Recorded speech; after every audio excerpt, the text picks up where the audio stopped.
Welcome back into DSI. The state of emergencies are in place for all three states on the peninsula: Delaware, Maryland, and Virginia, as we've been mentioning tonight. Today, the number of confirmed cases in Maryland rose to 17. Also in Virginia, they're now up to 30 confirmed cases. Meanwhile, Delaware remained at 4 confirmed, with 32 people still awaiting test results. Symptoms of COVID-19 include fever, coughing, shortness of breath, and in more severe cases, pneumonia. Also today, Delaware joining Maryland and Virginia as states in our area that are shutting down public schools starting Monday because of the coronavirus. Governor John Carney made the announcement today, directing all public schools to close from March 16th to March 27th. In a letter to all superintendents, the governor wrote that they will specifically prepare for the potential impact of extended school closures on Delaware children and their families.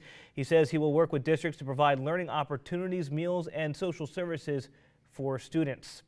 Well, in Maryland, school districts are wasting no time to figure out how students will be fed after Governor Larry Hogan called for the mandatory closings yesterday. In Wycomico County, they've announced they'll serve free meals to all children up to age 18 in the county.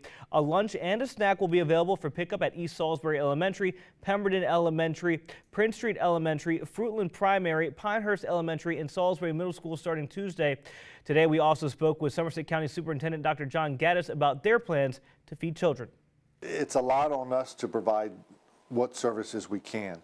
One thing I know we can control is feeding. So we've got a plan set up. We estimate we're going to need to make 3,000 meals.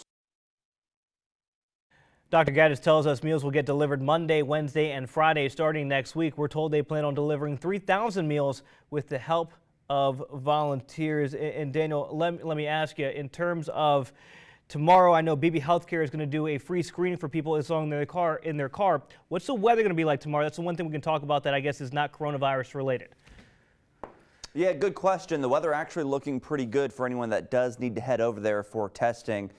Mix of clouds and sun for the day Saturday. Temperatures seasonable in the mid and upper 50s. And we'll get more into that coming up. But here's a live look outside. No one on that boardwalk. Of course, it's late at night. And temperatures, though, still in the 50s and 60s. Earlier today, we hit 76 in Salisbury.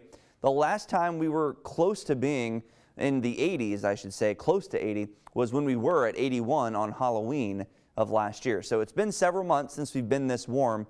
And so far, 76, which was the high today, makes it the warmest temperature so far of this year. So the warmth is moving in, and it really makes you think of spring.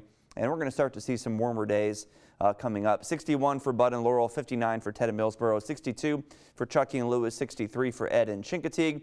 Temperatures elsewhere still in the 50s and 60s, and it's almost midnight, so still pretty warm out, but temperatures will begin to drop off.